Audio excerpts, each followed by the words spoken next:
الحمدللہ رب العالمین الصلاۃ والسلام علی امام الانبیاء والمرسلین ثم الصلاۃ والسلام علی امام الاولیاء الکاملین وعلی آلہما واصحابہما اجمعین من یومنا ھذا الی یوم الدین اعوذ باللہ من الشیطان الرجیم بسم اللہ الرحمن الرحیم سبحان الذی اسری بعبدہ لیلا من المسجد الحرام الی المسجد الاقصی الذي باركنا حوله لنريه من آياتنا إنه هو السميع البصير. اما بعد، قابل احترام صدر جلسہ عالی جناب لیاقت علی خان صاحب و قابل احترام حضرت امیر پاشا صاحب و محترم المقام عالی جناب شکیل احمد خان صاحب و عالی جناب رفعت علی خان صاحب و عالی جناب سید زین العابدین صاحب، مجتہدی اہل بچپڑی وہ نوجوان دوستو، آپ تمام اس بات سے واقف ہیں کہ جس آیت مبارکہ کی میں نے ابھی تلاوت کا شرف حاصل کیا، یہ قرآن مجید کی مشہور و معروف آیت مبارکہ ہے جو سورہ بنی اسرائیل کی پہلی آیت ہے، جس میں پروردگار عالم ارشاد فرما رہا ہے: سبحان الذی اسری بعبدہ لیلا من المسجد الحرام الی المسجد الاقصی الذی بارکنا حولہ لنریہ من آیاتنا انہ هو السمیع البصیر. ابتدا میں آپ سے اس آیت مبارکہ کے دو جملوں پر گفتگو کی سعادت حاصل کرنا چاہتا ہوں. ایک مسجد اقصی، اور پھر اس کے ساتھ ہی پروردگار عالم فرما رہا ہے الذی بارکنا، یعنی ہم نے اس کے ارد و گرد، اس کے تمام اطراف میں برکتیں رکھی ہیں. بارکنا کا جملہ ہمیں دعوت فکر دے رہا ہے کہ مسجد اقصی اور اس کے اطراف پروردگار عالم فرما رہا ہے کہ ہم نے برکتیں رکھی ہیں. چونکہ جس وقت آج ہم زندگی گزار رہے ہیں، دو ایشوز عالمی سطح پر ہمارے سامنے ہیں. ایک فلسطین کا ایشو، دوسرا کچھ ماہ قبل سیریا میں انقلاب آیا اور وہاں کی حکومت کا تختہ پلٹ دیا گیا. میں چاہتا ہوں کہ ہمارے نوجوان اس سرزمین کا تذکرہ جس کا پروردگار عالم نے قرآن میں ذکر کیا، اور ذکر نہ صرف اس طرح سرسری طور پر کیا بلکہ اس بات کو بھی واضح کیا کہ اس کے اطراف ہم نے برکتیں رکھی ہیں. اب آپ کو تاریخ مسجد اقصی بھی معلوم ہونی چاہیے. جبکہ ہم مسلمان یہ عقیدہ رکھتے ہیں، ہم مانتے ہیں کہ مسجد اقصی مسلمانوں کا قبلہ اول ہے. اب آپ دیکھیں اس کی تاریخ کیا ہے، اور یہ حصہ، یہ خطہ جس کو اللہ نے برکتیں عطا کی ہے، موجودہ ورلڈ میپ میں وہ کون سا اور کتنا حصہ ہوگا؟ تاریخ کے اعتبار سے آج جو موجود ہے فلسطین، جارڈن، سیریا، لبنان، یہ 4 کنٹریز کا جو مجموعہ تھا اس کو تاریخ میں شام کہتے ہیں۔ اور اس سرزمین شام کا ذکر جہاں اس سورہ بنی اسرائیل کی آیت میں ہے، وہیں پر اگر آپ احادیث نبویہ صلی اللہ علیہ وسلم کا مطالعہ کریں گے تو آقا کونین محمد الرسول اللہ صلی اللہ علیہ وسلم نے سرزمین شام کے لیے بہت سی دعائیں فرمائی ہیں۔ اور یہ اس لیے بھی ہمارے تاریخ کا مطالعہ اس لیے ضروری ہے کہ یہ دراصل آخر میں ہمارے ایمان کے اختتام اور ایمانی کیفیات کی جو آخری منزل ہے، یعنی دوبارہ حضرت عیسیٰ ابن مریم کے نزول کی، یہ وہی سرزمین شام ہے۔ تو اب آپ پہلے تاریخ کو سمجھیں۔ یہ شام، اس کا پہلا قدیم نام ہے کنعان۔ حضرت ابراہیم علیہ السلام عراق میں پیدا ہوئے، پروردگار عالم نے انہیں نبوت سے سرفراز کیا۔ ان کے زمانے کے بادشاہ نمرود نے انہیں سزا دی، آگ میں جلانے کی کوشش کی، یہاں تک کہ انہوں نے ہجرت کی اور یہاں ملک شام جو کہ اس وقت کنعان کے نام سے ہے، وہاں آپ مقیم ہو گئے۔ الذی بارکنا، اب آپ دیکھیں کہ اس سرزمین میں کیسی برکتیں ہیں۔ ابراہیم عراق سے کہاں آئے؟ شام میں آئے، اور حضرت ابراہیم جب شام آئے تو درمیان میں وہ مصر ہوتے ہوئے آئے۔ مصر میں اس وقت المینیا شہر میں وہاں کے بادشاہ سے آپ کا مد مقابل ہوا۔ میں وہ تفصیل بیان نہ کرتے ہوئے اس میں صرف ایک بات عرض کر دوں کہ اس بادشاہ نے آپ کی خدمت میں اپنی بیٹی ہاجرہ کو حضرت ابراہیم کو عطا کیا، جن کا نکاح حضرت سارہ جو حضرت ابراہیم کی زوج اول ہے، انہوں نے اپنے ہی شوہر کا دوسرا نکاح ہاجرہ سے کیا۔ میں جو زور دے رہا ہوں کہ بادشاہ کی بیٹی، اس لیے کہ یہ یہود و نصرانی جو مخالف اسلام ہے، آقا کونین محمد الرسول اللہ صلی اللہ علیہ وسلم کے نسب نابے کو کمزور کرنے کے لیے یہ دعویٰ کرتے ہیں کہ معاذ اللہ ہاجرہ بادشاہ کی بیٹی نہیں ہے، بلکہ وہ اس بادشاہ کی کنیز تھی، لہذا الیاذ باللہ کہ رسول اللہ کی جو جد ہے، جو دادی ہیں، جو ماں ہے، وہ کیا ہوئی؟ لونڈی ہوئی۔ تو اس طرح انہوں نے محمد الرسول اللہ کی نسب نامے میں بے ادبی اور گستاخی کرتے ہوئے وہ یہ جرت کرتے ہیں اور کہتے ہیں کہ معاذ اللہ محمد الرسول اللہ لونڈے زاد ہیں۔ اس لیے میں آپ کو بتا رہا ہوں کہ حقیقت میں وہ لونڈی نہیں ہے، بلکہ مصر کے بادشاہ کی وہ دختر ہے۔ اب یہ حضرت ابراہیم آ رہے ہیں شام میں۔ شام کس کو کہیں گے ہم قرآن کی روشنی میں؟ الذی بارکنا حولہ، اس سرزمین جو برکتوں والی ہے۔ پہلی برکت کا ظہور دیکھیے آپ۔ ابراہیم علیہ السلام کے نکاح میں 2 خواتین ہیں، لیکن آپ صاحب اولاد نہیں ہیں۔ صاحب اولاد نہیں ہیں، دعا کرتے ہیں رب حب لی من الصالحین، رب حب لی من الصالحین۔ حضرت ابراہیم کی دعاؤں سے قرآن بھرا پڑا ہے۔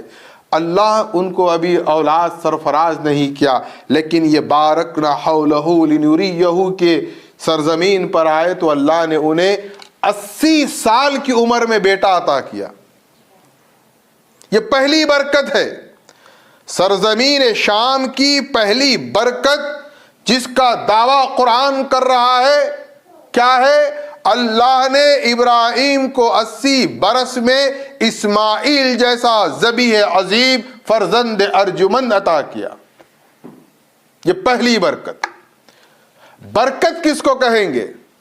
ہم بارہا کہتے ہیں، دعا بھی کرتے ہیں، دعا کے لیے لوگوں سے یہ ریکویسٹ بھی کرتے ہیں برکت کی دعا کریے، برکت کی دعا۔ برکت کیا ہے؟ پہلے میں چاہتا ہوں کہ آپ برکت سمجھیں۔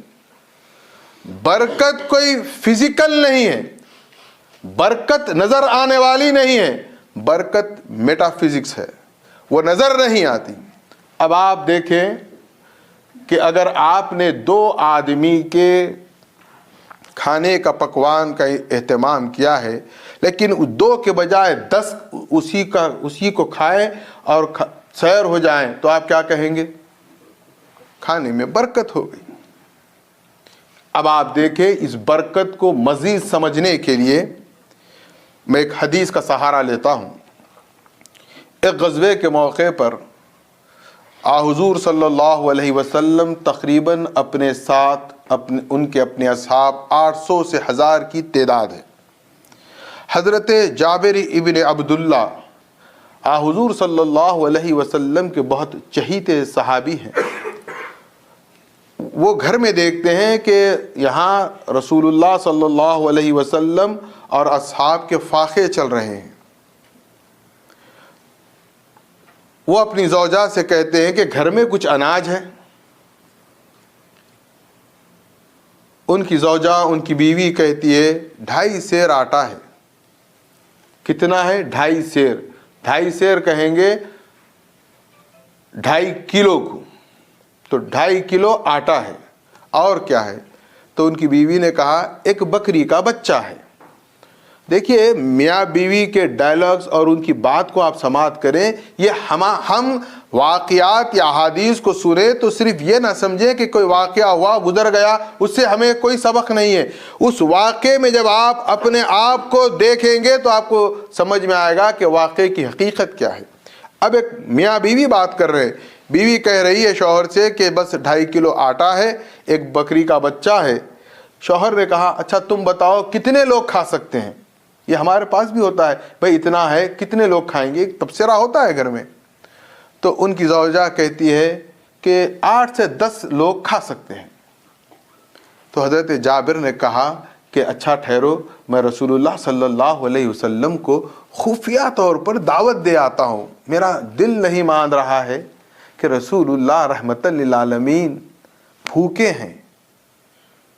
میں چاہتا ہوں کہ رسول اللہ اپنے ساتھ چند لوگوں کو لے کر آ جائیں، وہ 2 نوالے کھا لیں تاکہ انہیں توانائی ہو جائے۔ اللہ تعالی ہماری اس دعوت کو قبول کر لے۔ حضرت جابر ابن عبداللہ اپنی بیوی سے پورا پروگرام سیٹ کر کے آقا کونین محمد الرسول اللہ صلی اللہ علیہ وسلم کے پاس آتے ہیں۔